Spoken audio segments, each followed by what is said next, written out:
स्वभावचिन्मयानन्दं कृपापूर्णं जगत्पतिं हरिषड्वर्गजेतारं नित्यानन्दगुरुं भजे। स्वभावचिन्मयानन्दं कृपापूर्णं जगत्पतिं हरिषड्वर्गजेतारं नित्यानन्दगुरुं भजे। கிணற்று தவளையை பற்றி ஒரு கதை சொல்வார்கள். கிணத்துக்குள்ள பிறந்து கிணத்துக்குள்ளேயே வாசம் பண்ணி கிணத்துக்குள்ளேயே இருந்த ஒரு தவளை திடீர்னு அந்த கிணத்துக்கு வெளியிலிருந்து கடல் தவளை ஒன்று வந்ததாம்.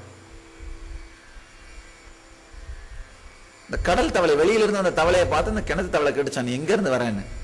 கடல் தவளை சொல்லிச்சா, நான் கடல்ல இருந்து வரேன், கடலுக்கு பக்கத்துல நான் வசிக்கிறேன், ஒரு ஆத்துல பெரிய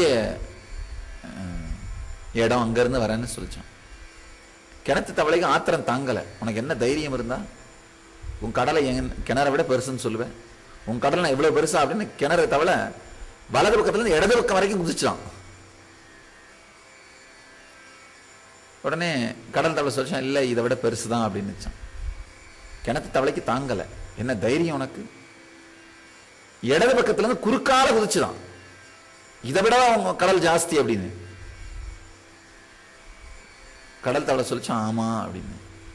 கிணத்து தவளை சொல்லிச்சான், இதுக்கு மேல இதை விட ஜாஸ்தின்னு சொல்லாதுன்னு குறுக்கு நெடுக்குமா 2 தரம் குதிச்சுட்டு, இதை விட உன் கடல் பெருசா? அப்ப கடல் தவளை சொல்லிச்சான், நீ பாக்குற இந்த மொத்த ஏரியாவை விட ஆயிரக்கணக்கான பங்கு பெருசு அப்படின்னு சொல்லிச்சான். கிணத்து தவளையால தாங்க முடியல. வாட், உனக்கு பொறாமையால பேசுற, நீங்க இருக்காது அப்படின்னு அடிச்சு தவிர்த்திருச்சான். அந்த மாதிரிதான் பல நேரத்துல ஹை கான்சியஸ்னஸ் பார்த்துட்டு அதை ஒரு ஞானி வந்து சொல்லும்போது சாதாரண மனிதர்களாலே உள்வாங்க முடிவதில்லை. ஏன் இயேசுநாதர் சிலுவையில் அறையப்பட்டார், புத்தர் விஷம் வைத்து கொல்லப்பட்டார், கிருஷ்ணர் அம்பெய்து கொல்லப்பட்டார், ஈஸ்வரனுக்கு ஆலகாலம் அளிக்கப்பட்டது, எல்லாமே ஆழ்ந்து பார்த்தீங்கன்னா ஒரு ஆழமான காரணம் இருக்கு.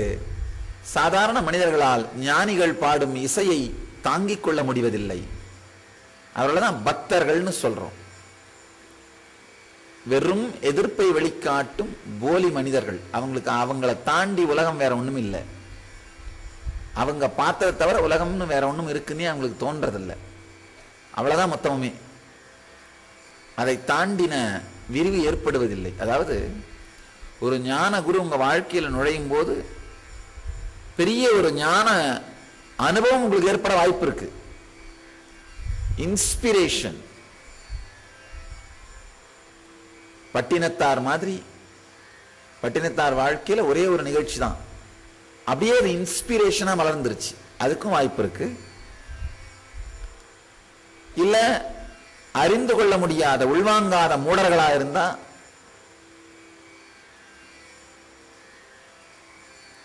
இயேசு கிறிஸ்து நடந்த கதிதான். மூடர்கள் மத்தியில ஞானிகளே வந்தாலும் பக்தர்களாலே அதை உள்வாங்க முடிவதில்லை. ஒரு ஞானியினுடைய அவதாரம் எப்படி வேணா எடுத்துக்கொள்ளப்பட முடியும். சில பேருக்கு இன்ஸ்பிரேஷனா இருக்கும், சில பேருக்கு பர்ஸ்பிரேஷனா இருக்கும். பர்ஸ்பிரேஷனா இருக்கவங்க அதை எதிர்க்கிறார்கள், பக்தர்களாகவே வாழுகின்றார்கள். அதாவது இவர்கள் கண்களை மீறி வேற ஒண்ணு இருக்குன்னே அவங்களால நம்ப முடியறதில்ல. அதுதான் பகுத்தறிவு முட்டாள்கள்னு சொல்றது. அவருடைய உணர்வால எவ்வளவு அளக்க முடிஞ்சதோ அதை விட அதிகமா இருக்குன்னு சொல்றவங்களை ஏத்துக்க முடியறதில்ல. கிணத்து தவளை மாதிரி. கிணற்று தவளையாக வாழுகின்ற மனிதர்கள் அவர்கள் பகுத்தறிவை தாண்டி ஏதோ ஒரு விஷயம் இருக்கு அப்படிங்கிறதையே புரிஞ்சுக்கிறது இல்லை, உள்வாங்கிக்கிறது இல்லை, தெரிஞ்சுக்கிறது இல்லை, தெரிஞ்சுக்க விரும்புறதும் இல்லை. அதுதான் மிகப்பெரிய கொடுமை. அதுதான் மிகப்பெரிய கொடுமை. தெரிஞ்சுக்க விரும்புறதும் இல்லை. அப்படி மிஞ்சி யாராவது சொல்ல விரும்பினா அவர்களை எதிர்ப்பது ஏதோ ஒரு காரணத்திற்காக, சுயநலத்திற்காக. கிணத்து தவளைக்கு தோணுமா இந்த ஆத்து கடல் தவளை அதனுடைய பெருமையை காட்டுறதுக்காகத்தான் இந்த கடலை பத்தி பேசுதுன்னு?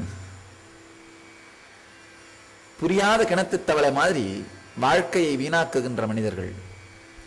அது மட்டும் இல்லாமல் அந்த ஞானிகளுடைய வார்த்தைகளையும் உள்வாங்க முடியாத மூட மனிதர்கள். அவர்களைத்தான் பக்தர்கள்னு சொல்றோம். ரொம்ப லோ கான்சியஸ்னஸ், மிகவும் ஈனத்தனமான, மிகவும் மோசமான, தான் இருக்கின்றோம் என்கின்ற அளவுக்கு கூட அவேர்னஸ் இல்லாத மனிதர்கள், தன்னை சுற்றி என்ன நடக்குதுன்னே தெரியாத மனிதர்கள். இந்த தொழுநோயாளிகளை பார்த்தீங்கன்னா ஒரு பக்கம் உடம்புல சீழ் வடிஞ்சிட்டு இருக்கும், இன்னொரு பக்கம் ரத்தம் வடிஞ்சிட்டு இருக்கும், ஆனால் அதை பற்றி அவேர்னஸே இருக்காது. அந்த மாதிரி தான் தன்னுடைய உணர்வுக்குள்ளே என்ன நடக்கிறது என்கின்ற அவேர்னஸே இருக்காது. ஏதோ நடந்துட்டு இருக்கும், ஏதோ போயிட்டு இருக்கும், ஏதோ வந்துட்டு இருக்கும், ஆனால் என்ன நடக்குதுங்கிற அவேர்னஸே இருக்காது. தொழுநோயாளிகளைப் போல உள்ளுணர்விலே தொழுநோய் பிடித்தவர்கள் தான் பக்தர்கள்னு சொல்றோம். அடுத்து பக்தர்கள், அதாவது ஒரு ஞானி பூலகத்துக்கு வரும்போது ஏற்றுக்கொள்ள முடியாது கடல் தவளையை போல எதிர்ப்பவர்கள் பக்தர்கள். ஏற்றுக்கொண்டு அதை இன்ஸ்பிரேஷனா மாத்திக்கிட்டு அதே நிலைக்கு தானும் அடைய வேண்டும் முயற்சி செய்பவர்கள் பக்தர்கள்.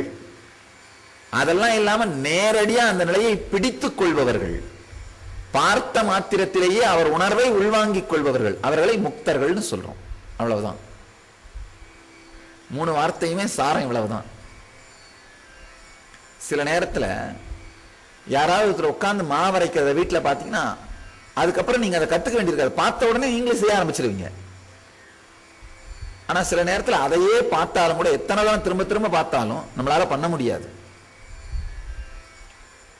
பார்த்த உடனேயே அதை பழக முயற்சி செய்பவர்கள் பக்தர்கள், பார்த்த உடனே அதை செய்பவர்கள், கண் பார்க்க கை செய்வது, அதான் முக்தர்கள். அது அந்த ஹை ஃப்ரீக்வன்சி. அப்ப நெருப்புக்காக காத்து கொண்டிருந்த வெடியை போல, நெருப்புக்காக காத்து கொண்டிருந்த வெடியை போல அந்த ஹை ஃப்ரீக்வன்சியில வாழறவங்க, அவர்கள் முயற்சி கூட செய்வதில்லை, நேரடியாக வாழ்கிறார்கள்.